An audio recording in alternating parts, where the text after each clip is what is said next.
વડોદરા મહાનગરપાલિકાની વધુ એક ગોપાળા જેવી સ્થિતિનું નિર્માણ કરતી વાત બહાર આવી છે, જેમાં કરોડો રૂપિયાના ખર્ચે વર્ષ 2017માં નવી બનેલી વોર્ડ નંબર 14ની કચેરીમાં પાલિકા વોટર હાર્વેસ્ટિંગ સિસ્ટમ બનાવવાનું જ ભૂલી ગઈ છે.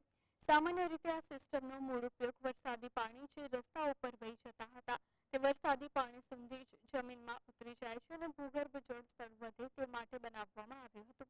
પરંતુ 2 વર્ષ પહેલા આવેલી આ સિસ્ટમમાં મોટા ભાગે બગડેલી હાલતમાં હોવાના આક્ષેપ ભાજપના અગ્રણી અને પૂર્વ કોર્પોરેટર વિજય પવાર દ્વારા કરવામાં આવ્યા હતા. કરોડો રૂપિયાનો ખર્ચો કર્યા પછી પણ આપણે અમદાવાદ, રાજકોટ ને સુરતના રણમાં ક્યાંય દેખાતા નથી. એનો ઉત્તમ નમૂનો તમે જોવા જાવ તો રેન વોટર હાર્વેસ્ટિંગ છે.